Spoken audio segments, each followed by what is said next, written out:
BFM Business, BFM Crypto, le club. Amaury de Tonquédec. Bonjour à toutes et à tous, soyez les bienvenus dans le club BFM Crypto. J'espère que vous allez bien, c'est la dernière de la saison et pour l'occasion, le Bitcoin prend plus de 2% aujourd'hui. On est aux alentours des 44 200 $. On en parle dans quelques instants par téléphone avec Valentin Nico, membre de la cellule info d'experts de Bourse Direct. Et puis, dernier club BFM Crypto de l'année, donc simple. Bilan de l'année 2023 et perspective de l'année 2024 pour ce marché des cryptoactifs. Et pour en parler, j'ai le plaisir de recevoir Vincent Fourcault. Bonjour Vincent. Bonjour Amaury. Expert de la tech et des marchés financiers. Et puis Louis Tellier. Bonjour Louis. Bonjour Amaury. Journaliste pour The Big Whale. On file tout de suite pour un point rapide du marché crypto avec Valentin Nico, membre de la cellule info d'experts de Bourse Direct. Bonjour Valentin. Oui, bonjour Amaury. Bon, je le disais, on est en hausse à quasiment 44 200 $. À quoi s'attendre pour la suite, Valentin ? Écoutez, c'est on reste sur on poursuit sur la tendance haussière qui se matérialise de plus en plus. Là, on a eu un phénomène sur les marchés réglementés où on a eu des annonces de plus ou moins à l'avance de baisse de taux éventuelles qui ont soutenu tous les marchés risqués et qui ont amené une grosse détente du risque global sur le marché. Donc forcément, ça pouvait pas être non plus négatif pour le marché des cryptos. Donc en plus de la tendance haussière de base, on est aussi poussé par des paramètres de l'environnement économique. Donc écoutez, là on revient sur une résistance. On est à 44 100 actuellement. Si on dépasse 45 000, je veux dire toujours essayer de rentrer. Comme on l'avait dit, on est souvent sur un format de marché à la hausse un peu en escalier, en overlap, donc avec des résistances qui deviennent des supports progressivement. Et donc voilà, à chaque fois qu'on dépasse une résistance, pourquoi pas commencer à rentrer sur cet actif qui n'arrête pas de progresser, clairement. La prochaine résistance à surveiller à la hausse, c'est quoi ? C'est les 45 000 ? Du moins, si on passe les 45 000, oui, on pourrait se dire qu'il y a un nouveau, une nouvelle marche à passer, reviser encore une fois, pourquoi pas là, 47 000, 48 000 pour la prochaine, quoi. On va surveiller tout ça avec attention. Merci beaucoup Valentin Nico, je le rappelle, membre de la cellule info d'experts de Bourse Direct. Bonne journée, bonne soirée Valentin et passe de très bonnes fêtes, à très vite. Messieurs, on fait ce bilan de 2023 et on va parler évidemment des perspectives 2024. Mais pour commencer, simple, bilan 2023, qu'est-ce qui selon vous a le plus marqué en 2023 ? Louis, on va commencer avec vous. En 2023, qu'est-ce qu'il y a eu s'il y avait trois événements qu'il fallait pas oublier, qu'est-ce qu'il faudrait retenir de cette année ? Alors, je pense que le premier, effectivement, c'est pas une fin de la fête, mais on va dire c'était une année très dure pour les cours. On a bien fini parce que on vient de le voir, mais ça a surtout été l'année de la réglementation, c'est-à-dire de l'entrée vraiment dans une nouvelle réalité pour le secteur crypto, c'est celle de la réglementation. Alors l'année a commencé en janvier-février, un peu tambour battant avec pas les premières, mais des amendes de la SEC, des plaintes civiles aussi de plusieurs régulateurs, notamment la CFTC aux États-Unis. Alors évidemment, il y a eu Binance, mais il y a aussi eu Coinbase, il y a eu Kraken, qui a écopé d'une amende de 30 millions de dollars, notamment pour ne pas avoir respecté ou été assez clair en gros et transparente sur son offre de stacking.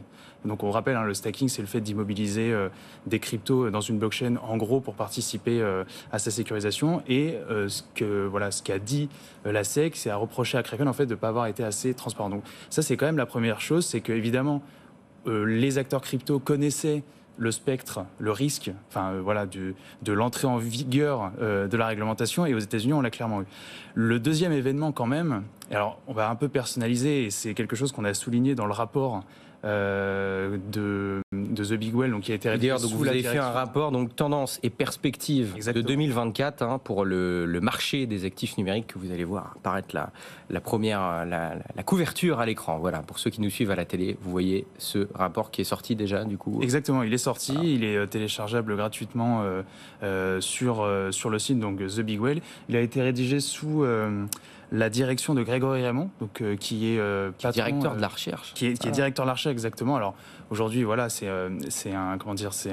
une branche chez nous qui se lance, mais effectivement qui s'étoffera. Mais voilà, il a été rédigé sous sa direction. Et dedans, on a voulu quand même souligner, c'est un petit peu le retour en force de Coinbase.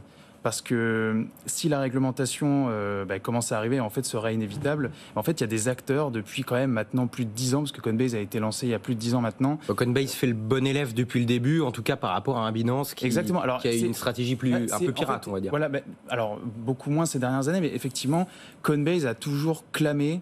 Il fait partie des acteurs qui ont dit on mettra toujours la réglementation au cœur de nos stratégies. Donc, quitte à développer des choses moins vite, quitte à être moins sexy, quitte à être beaucoup plus institutionnel et se braquer une partie, effectivement, des utilisateurs de l'écosystème crypto, jamais on ne prendra le risque, en tout cas, réglementaire. Alors, évidemment, comme il n'y a pas de réglementation aux États-Unis, la SEC les embête un petit peu, mais c'est quand même beaucoup moins en proportion par rapport notamment à Kraken ou à Binance. Et puis le troisième quand même événement marquant de 2023 et qui en fait a porté au niveau de la narrative l'espoir et a fait tenir quand même pas mal de monde, c'est les fameux ETF spot Bitcoin. Donc un ETF spot Bitcoin, en gros, quand on dit spot, c'est que vous allez acheter donc une action ou une obligation qui va en fait représenter une portion de Bitcoin qui seront détenues quelque part en physique. Donc contrairement aux ETF qu'on appelle futurs, il y a derrière de vrais bitcoins. Et en fait, là, il faut posséder directement le sous-jacent, donc en l'occurrence le bitcoin.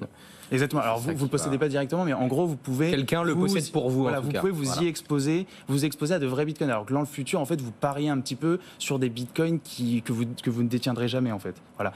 Et ce qui est intéressant, c'est que le lancement, alors ils n'ont pas encore été lancés, mais il commence à y avoir des pubs. On va en parler tout à l'heure. Voilà. Ouais, et en fait, ça peut provoquer un afflux massif de liquidités. Et en fait, des gens, une demande qui va, alors, certains disent qu'elle va exploser et donc faire drastiquement monter le cours du bitcoin. Et on sait que quand le cours du bitcoin augmente, tout le reste suit un peu, parce que notamment il y a un des mécanismes qu'on retrouve, c'est que les détenteurs de Bitcoin en fait les mettent en garantie dans la finance décentralisée, vont emprunter les actifs et aller jouer dans la finance décentralisée et faire un petit peu monter ce qu'on appelle les altcoins, donc qui sont toutes les cryptos sauf le Bitcoin. Et en fait souvent c'est comme ça que ce qu'on appelle les cycles haussiers, donc les bull runs commencent, c'est avec une hausse importante du Bitcoin qui mécaniquement fait monter un peu tout le reste. Bitcoin qui a été jusqu'à maintenant le métronome de ce marché. Vincent, pour 2023, qu'est-ce que vous retenez, vous ? Donc il y a un gros côté réglementation, l'a dit Louis, vous êtes d'accord avec ça ? Là, on a parlé de la réglementation US, mais ça va pas mal bouger aussi chez nous, en Europe. Aussi, ouais. L'année 2023, c'était l'année make or break. L'année 2023, post-2022, vu de chez ma grand-mère ou de Madame Michu, ça vient de 60 000 $ le Bitcoin en 2021, c'est descendu à 20 000 ou en dessous. 16 000, ouais. 16 000. De FTX, ouais. Donc, il y a un an, voilà. Il y a un an, en 2022. 16 000, en 2022. Donc ça veut dire, qu'est-ce que c'est que ce truc ? On me dit que c'est l'avenir, ça se prend moins 80 ou moins 75%. Donc là, vu de loin, on se dit, mais bon, je ferme le dossier, hop. Et en fait, on a eu tout le news flow négatif cette année. Et malgré tout, on termine l'année, probablement, on va terminer l'année, c'est un marché de flux, comme les marchés actions, le Nasdaq 100 qui est au plus haut. On va terminer au plus haut l'année. Donc c'est un marché de flux, donc c'est-à-dire que la confiance est revenue, alors que le news flow était juste horrible. À quel moment ça a basculé dans l'année ? À quel moment on est passé de très négatif à plutôt positif ? Déjà, moi, pourquoi c'était négatif ? C'est que je pense qu'il y a beaucoup d'opérateurs, de politiques, d'agents économiques qui voulaient la mort du Bitcoin et des monnaies digitales, vu de loin. Voilà, c'est une disruption dans le monde tranquille et feutré de la finance traditionnelle. Et c'est en fait générationnel. Les jeunes veulent ça, et les anciens se posent des questions si c'est vraiment bien.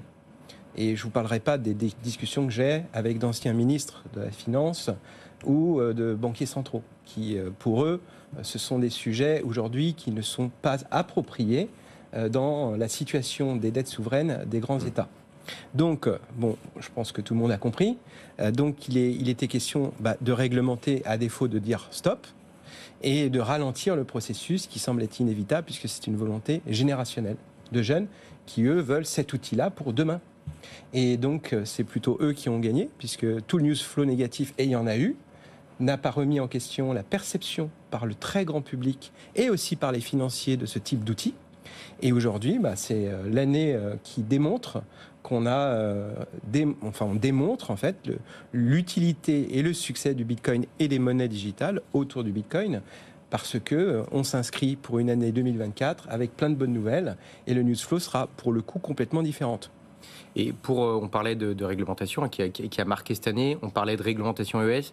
Si on peut faire un point rapide, c'est quoi la prochaine étape pour la réglementation US? C'est l'arrivée potentielle, la réponse en janvier, début janvier 2024 de cet ETF Bitcoin, s'il sera accepté, oui ou non? C'est ça la prochaine étape aux États-Unis? Non, mais c'est surtout l'émergence d'un cadre en fait spécifique pour les cryptos, parce qu'aujourd'hui les États-Unis, et ça paraît un petit peu incroyable, mais aujourd'hui les États-Unis sont, on va dire, l'un des seuls espaces du monde capitaliste très important, si ce n'est peut-être le plus important, à ne pas avoir de réglementation spécifique, ou en tout cas un début de réglementation. Justement, elle va venir comment? C'est quoi? C'est cet ETF en arrivant qui... Non, en fait, les ETF, c'est vraiment l'investissement. En fait, en soi, un ETF, la réglementation existe déjà. Il y a juste à mettre le Bitcoin derrière. Alors, évidemment, ça pose d'autres questions en termes de manipulation de marché, mais ces choses-là, effectivement, vont faire avancer. Mais il manque tout de même quand même un cadre pour permettre l'émergence d'acteurs du paiement, permettre le traçage, permettre aussi l'émergence de tout type de NFT, pas seulement l'art, parce qu'on parle souvent de l'art, mais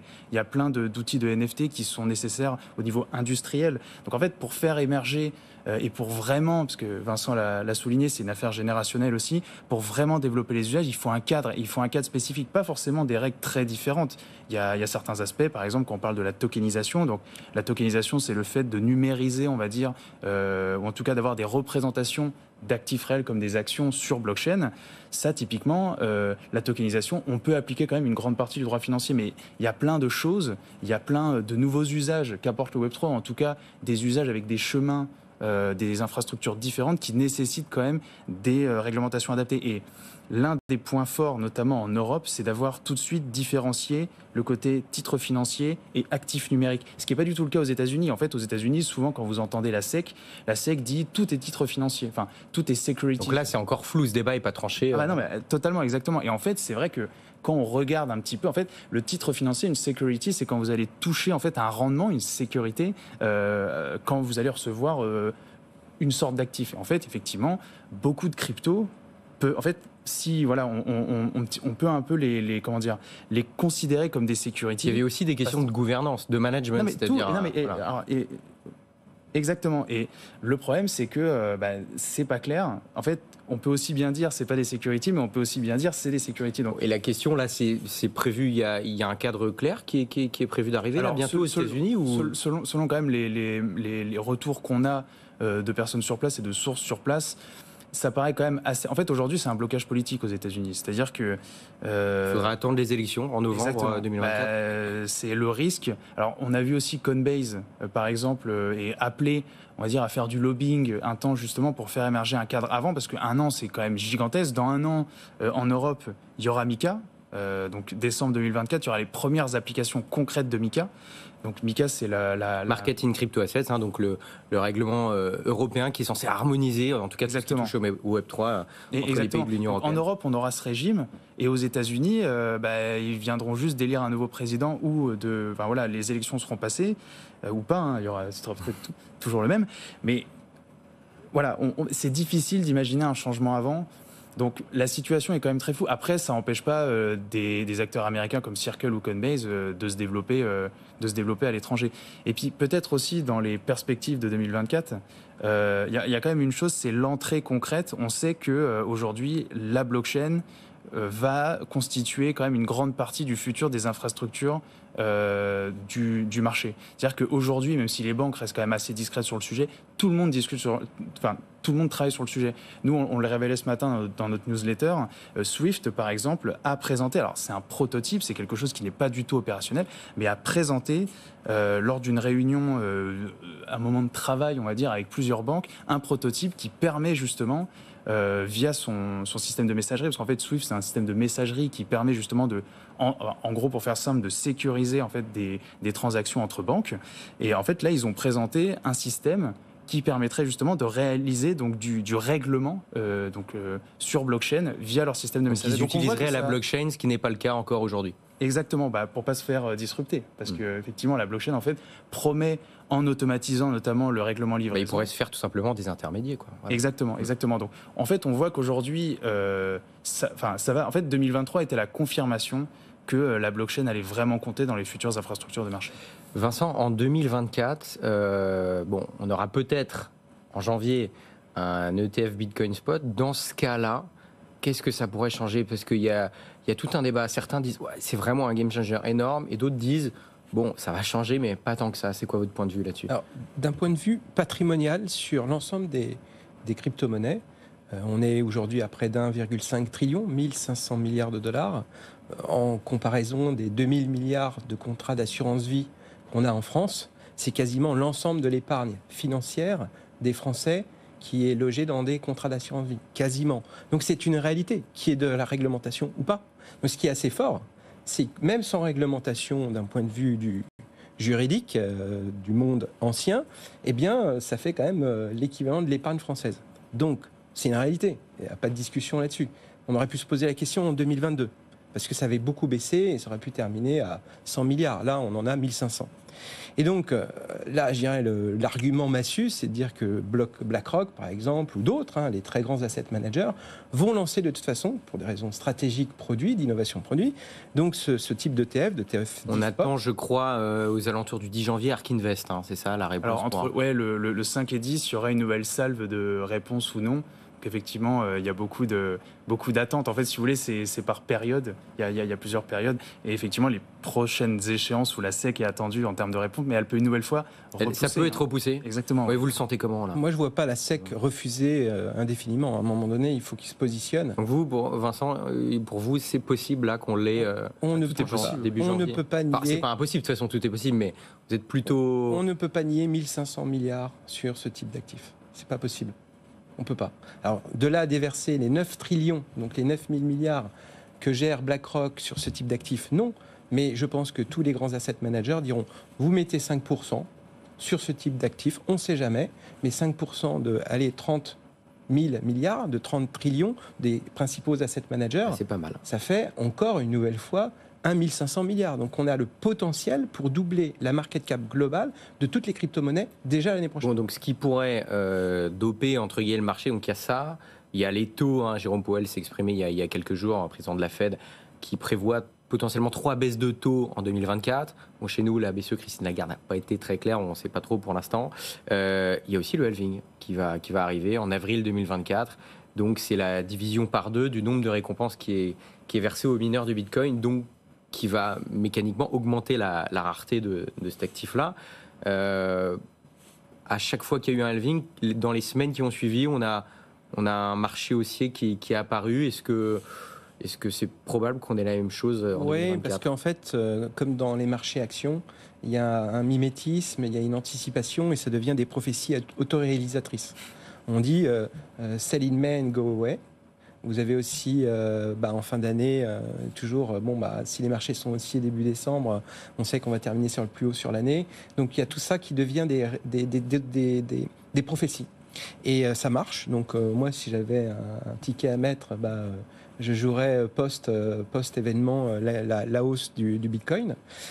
Puis en plus, si effectivement les marchés sont haussiers, il y a plein d'investisseurs qui disent que l'année sera en 2 temps. Premier semestre, c'est plutôt tranquille parce qu'on reste sur le momentum de fin de cette année.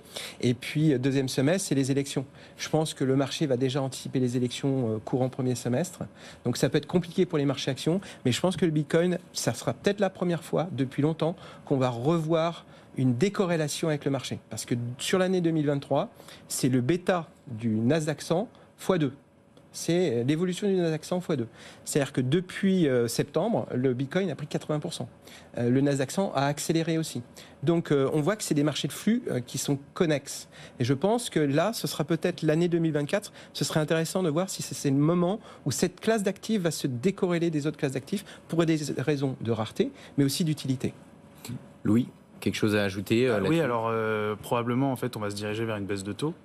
Parce que l'inflation aujourd'hui quand même baisse doucement, quand même se stabilise ou baisse doucement, ça dépend des interprétations qu'on a. Et en fait, ce qui est intéressant, c'est que comme les taux vont baisser, il faudra aller chercher du risque ailleurs. Et où est-ce qu'on peut aller chercher du risque, notamment dans la finance décentralisée? Et en fait, ce qui est intéressant, c'est que lors du dernier bull run, c'est exactement ce qu'ont fait un certain nombre d'acteurs. Donc, ça a été fait quand même un peu n'importe comment. On a vu Celsius Network, notamment, qui était une plateforme de prêt et d'emprunt, faire faillite parce que voilà, le risque management était quand même très très très douteux. Vous avez aussi Three Arrows Capital, qui est un espèce de hedge fund crypto, pareil, qui a fait faillite parce qu'ils avaient parié sur ce qu'on appelle un espèce de super cycle. C'est-à-dire qu'en gros, la théorie du super cycle, c'est quand les cryptos commencent à monter, elles montent pour 10 ans. Donc on pouvait s'attendre dans 10 ans à Bitcoin à 1 million. Voilà, bon. Après, ça, c'est une narrative quand même, il faut quand même un peu se méfier. Mais bon, voilà, ils avaient parié dessus. Obviously, ça s'est pas avéré quand même très, très pertinent. Donc, effectivement, on va rentrer dans une baisse des taux. Et aussi, ce qui est intéressant aussi, c'est de voir comment les stablecoins vont se comporter. Parce qu'aujourd'hui, concrètement, c'est comme un établissement de monnaie électronique. Tether ou Circle, en fait, gagnent de l'argent parce qu'ils s'exposent à la dette d'État. Donc, avec les taux. Donc aujourd'hui, vous avez du Tether ou du Circle qui vont gagner sur les obligations d'État entre 5 et 6%. Et alors, ce qui est intéressant, c'est qu'ils ne redistribuent pas ces 5 et 6%. Alors, Circle le fait un petit peu via Coinbase, parce que Coinbase et Circle sont très liés, mais Tether ne redistribue pas directement à ses utilisateurs. Donc aujourd'hui, on va voir, effectivement, comment est-ce que Tether, par exemple, va augmenter ses réserves en crypto dans ses réserves totales et diminuer son exposition à la dette d'État. Donc ça, c'est quelque chose qui va aussi être très intéressant à observer. Et puis effectivement, comme le soulignait Vincent, voir si le Bitcoin, l'Ether et même le marché global, parce qu'effectivement, ça apporte de nouveaux usages, de nouvelles manières de s'exposer, de nouvelles infrastructures, voir si effectivement ça va encore plus se décorréler du marché traditionnel. Justement, on a vu du coup une hausse quand même assez spectaculaire du Bitcoin, plus 160% sur un an à l'heure où on se parle. Mais il y a aussi d'autres narratives, notamment du côté des altcoins qui ont émergé. Donc on a vu l'IA, on a vu les Real World Assets. Pour vous, en 2024, quelles pourraient être les narratives qui se développent le plus du côté du marché crypto, des altcoins, de toutes les narratives qui touchent au Web3? Ah bah ça, alors, on voit... C'est des suppositions, évidemment. Effectivement, il y en a une quand même, c'est les Layer 2. Donc les Layer 2, c'est des sous-couches, en fait, de Layer 1. Donc un Layer 1, c'est Ethereum, c'est un réseau principal. Et en fait, aujourd'hui... comme trop de monde en fait veut emprunter l'autoroute qui est Ethereum, en fait les coûts de transaction sont trop élevés. Donc en fait la solution qui a notamment été présentée et qui est en train de se développer en ce moment, c'est brancher en fait des sortes de sous-blockchains, donc ce qu'on appelle des Layer 2, qui sont censés en fait désengorger le réseau principal. Donc en fait là la technologie est encore en pleine construction, donc il y en a plein, il y a Arbitrum, il y a Optimism, il y a Base qui est le Layer 2 de Coinbase et plein d'autres, Starknet effectivement. Et aujourd'hui ces technologies sont pas encore totalement... Donc ce qui sera intéressant de voir effectivement, c'est si ces technologies-là commence vraiment à être mûr et commence vraiment à désengorger Ethereum. Là, ce qui peut être très intéressant dans la perspective de la massification de la tokenisation des actifs financiers. Et puis, il ne faut quand même pas oublier une chose, c'est que la crypto, déjà, c'est assez compliqué à comprendre, assez compliqué à aborder. Et je pense quand même que 2024 va voir arriver de nombreuses banques, de nombreux institutionnels qui vont quand même capitaliser sur les acquis qu'ils ont déjà eus. Donc, le Bitcoin, aujourd'hui, tout le monde connaît. Enfin, les régulateurs quand même cadrent assez bien la chose, voient assez bien et comprennent que c'est vraiment décentralisé par rapport aux autres cryptos. Ethereum, on voit l'intérêt. Alors après, évidemment, il peut y avoir d'autres narratives. Par exemple, il y a Celestia. Donc, pour la faire simple, c'est une blockchain modulaire qui propose une autre technologie et qui permet de créer des espèces de blockchain à la demande. Donc effectivement, il va y avoir quelques petites narratives comme ça. Et puis il y a aussi l'écosystème Cosmos qui présente un nouveau mode d'interopérabilité. Donc voilà. Une sorte d'internet de la blockchain. Exactement, mais il faut quand même pas oublier qu'il y a beaucoup de choses, il y a beaucoup de technologies. Pour conclure, il nous reste quelques secondes. Non mais tout à fait, il y a beaucoup de technologies. Mais voilà, les institutionnels qui vont rentrer veulent quand même capitaliser sur ce qu'ils connaissent et sur ce qui les rassure et ce qu'ils arrivent à bien cadrer. Et ben on suivra sa réponse dans quelques jours pour la reprise du Club BFM Crypto. C'est la dernière du Club BFM Crypto, mais demain vous retrouvez les pros des cryptos à 15h pour la dernière de l'année avec Guillaume Sommerer. Et on se retrouve dès le lundi 8 janvier. Merci d'avoir été avec nous, messieurs. Vincent Fourcault, expert de la tech et des marchés financiers. Merci. Louis Tellier, journaliste pour The Big Whale. Merci, bonne journée, bonne soirée, bonne fête et rendez-vous demain 15h avec Guillaume Sommerer. BFM Business, BFM Crypto, le club.